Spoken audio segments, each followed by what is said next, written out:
Welcome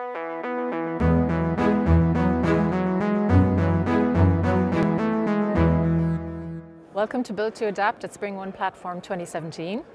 My name is Ciara Byrne and I'm here with Jeff Kelly, talking to some top technology leaders at some of the largest and most iconic companies in the world about how they are transforming the way they build software and consequently their businesses. So our next guest is Rob Rose, who is the lead architect at Cerner. You're very welcome. So not everybody may be familiar with Cerner, even though it's a very large company. So can you tell us a little bit about it and your role there? Sure. So Cerner Corporation, it's about a 40-year-old company. It's a healthcare company based in Kansas City. But what's interesting is there's been a lot of growth. When I started there 16 years ago, a little over 16 years ago, the company was about 3,000 and we're over 26,000 now. Wow. So there's been a lot of growth because there's been a lot of opportunity in healthcare.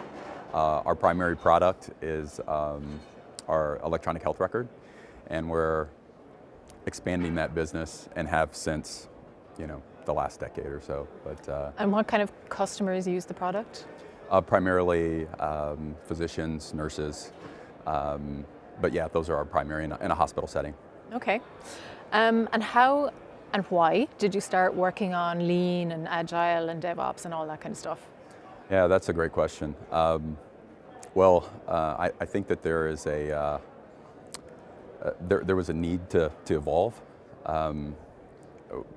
Our market is getting extremely competitive due to regulations and expectations.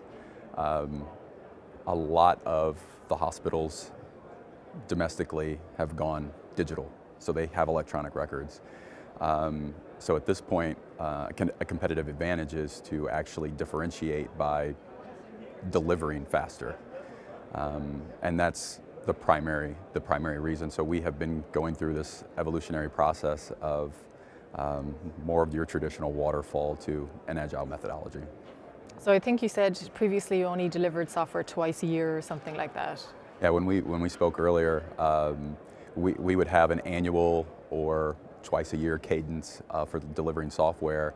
There are still teams that move at that pace, but then now, due to a lot of the changes internally, there are teams that are delivering daily. There are teams that are delivering weekly. Fantastic. So the culture has changed a lot over the last decade, for sure. So are you refactoring your kind of core product to a more microservices type architecture, or are you also developing new kind of complementary products?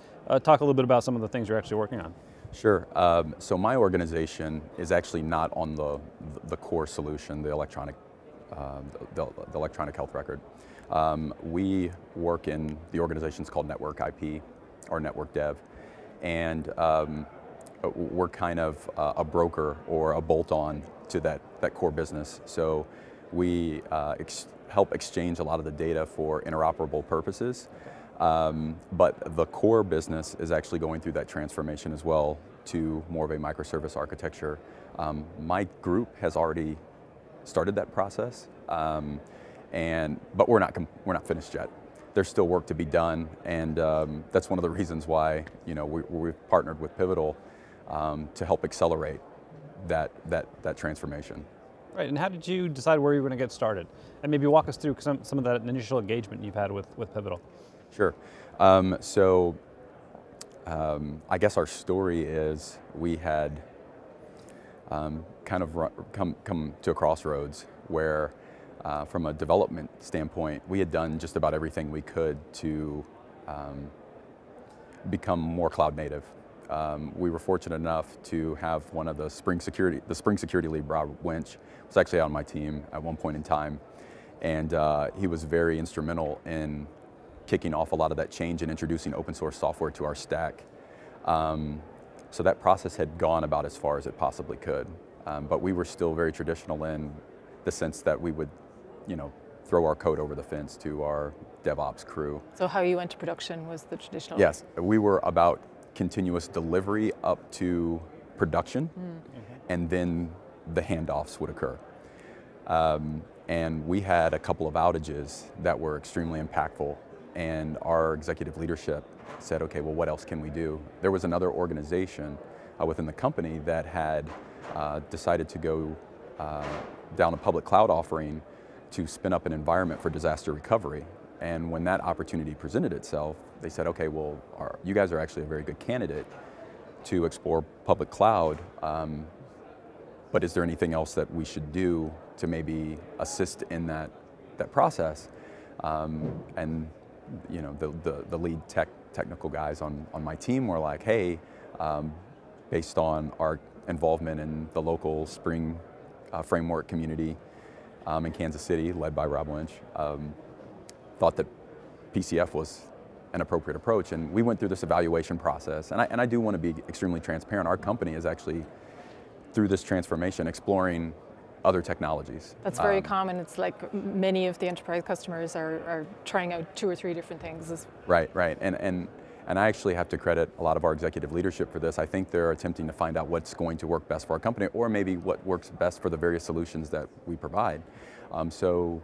Teams trying to go to public cloud, like raw AWS, that's one of the attempts. There's OpenShift, there is Mesos, DCOS, and then our organization is doing PCF, and we came to that conclusion because it seemed to just fit with the decisions we had made up to that point. I still think that internally there's a misconception that you have to be all in on Spring or all in on the ecosystem. For us, we came to the realization that because we had already chosen that ecosystem, it was the next logical step for us to kind of complete that circle for our development lifecycle. I know one of the things that you've done is automate your CI and CD pipeline, but because you're in a regulated industry, you have a lot of compliance things. Like I know you have to encrypt all of your electronic health information, and since you're a network, I'm sure that's even more critical. So, like, how did you deal with trying to automate that pipeline while at the same time you had potentially manual checks that still had to be done, or other things which were necessary for compliance? Right. So this is an interesting topic because I think there is a concern with going faster. I think some believe that if you go faster, you're actually more reckless, and that's not necessarily the case. One of the jokes we have is that if you were to drive from Kansas City to San Francisco, you're more likely to crash and be injured than you were if you took a flight, and the flight is actually faster, right? So that may not necessarily apply completely, but where I'm going with that is through the partnership with Pivotal and the tooling, we've been able to figure out ways that we can accelerate and still actually do it in a more safely manner. So one is just the platform itself, because in addition to the regs, there's always the question of security, and that's why we chose a platform that's just secure by default. That will help us check a box with a lot of the things that you said with data being at rest. So part of HIPAA is any data that's being transported has to be secured, any data stored at rest has to be encrypted. It's secured and encrypted. So the platform itself, we can accomplish that via IPsec, or now TLS with their latest release. Our public cloud offering, as I mentioned before, is AWS, and at least at this point, but we already knew that we were going to be multi-cloud. So we have an on-premise solution and set of solutions, and we have to do that from a regulatory standpoint. We knew we were going to be in AWS, and there's even regions that we will have to deploy to that AWS doesn't exist, and it's not advantageous for us to set up a data center. We won't be able to do it in a timely manner. So we're looking at Azure for things like that, and again, the platform was a way for us to create some level of consistency, so that regardless if we're on-prem, if we're in AWS, if we decide to go Azure or GCP, we can do it in a continuous manner and a consistent manner. And limiting that variance is one way that we believe that we can help check the box from a regulatory standpoint. Yeah. As far as the day-to-day where we're building, doing our continuous delivery, doing continuous deployment, again, we've been working very closely with the Pivotal guys with our concourse pipelines. So historically we were Jenkins, and we had some do-it-yourself automation that was helping push things through. The automation itself, I think, is one of the reasons why we're feeling more comfortable going faster, it's almost like we have assistants or additional hands with the machines doing some of the work for us. Yep.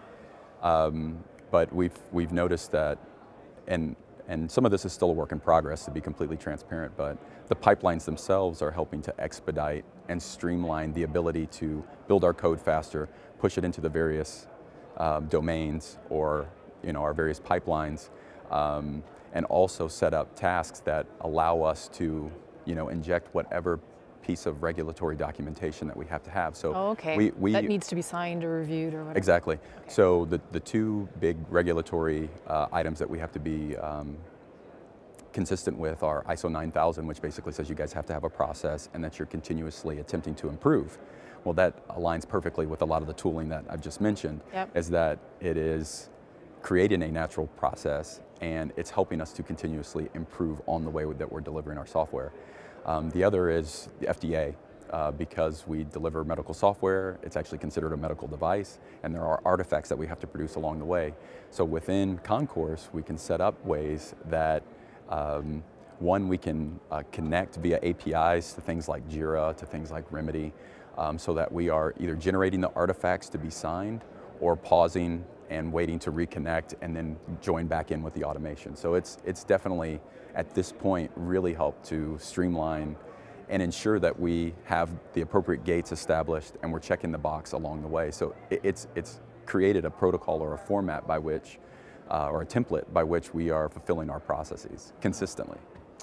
So shifting gears just a little bit, could you talk Sure. about the organizational structure, the impact on the organizational structure, and the different roles that you've got in your organization? We've talked to some other customers at large enterprises, and they've talked about one of the biggest challenges has been the people and the process and organizational challenges. And I wonder if you've had similar challenges. Maybe you could share some even lessons learned, or maybe mistakes made that you've learned along the way. So the one thing that I've been joking with the Pivotal guys about is I think they warn you about the impact, and they talk a lot about the culture. And you don't really believe them? Well, you believe them because I think at this point what they've said has proven to be true, but you really don't realize the impact until you start to see the acceleration.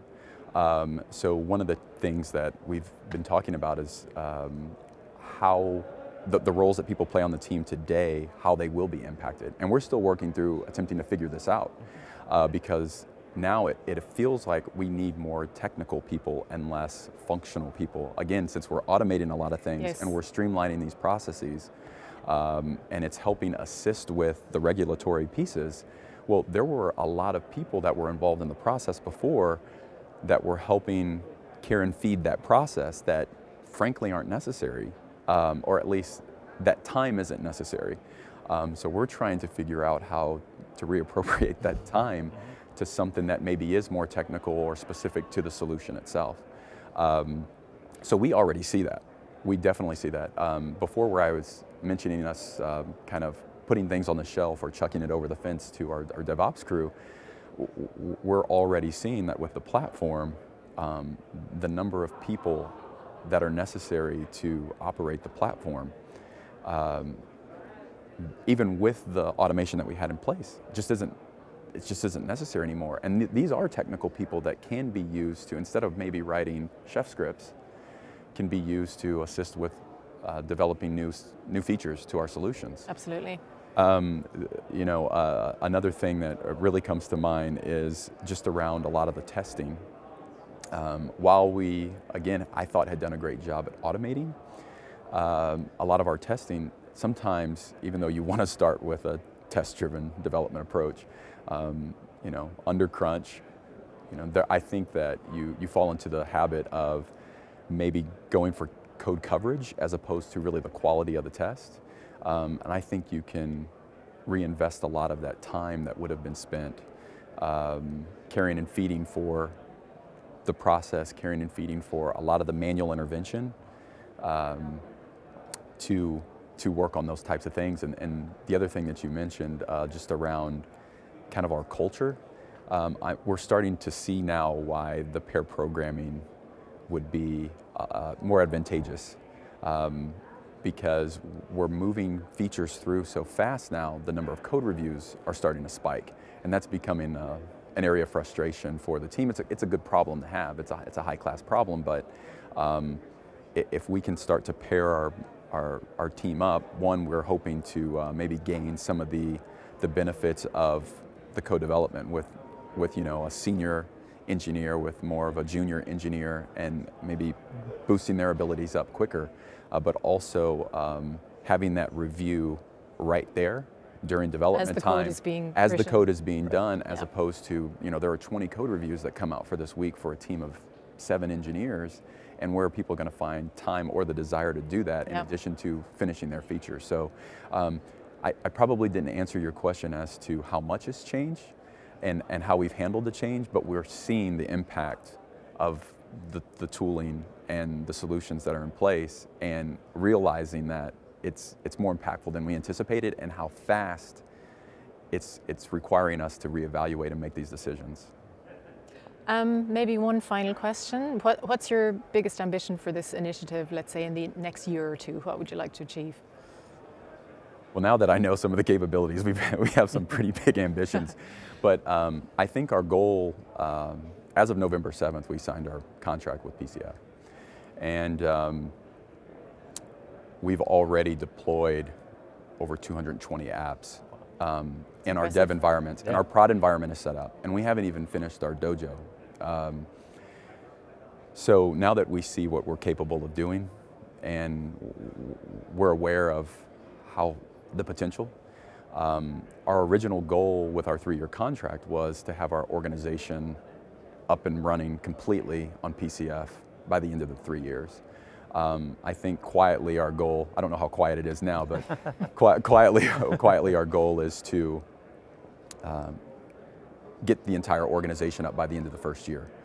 Beyond that, as I noted earlier, there are various options that are being provided through our executive leadership to see what Cerner's overall cloud strategy will be moving forward. And we're pretty confident in the choice that we've made, and we would like to see other teams that maybe have decided to start down another path give our approach a shot, so that it may be the desired platform for Cerner. All right, brilliant. Thanks a million, Rob, and thanks to everybody for watching.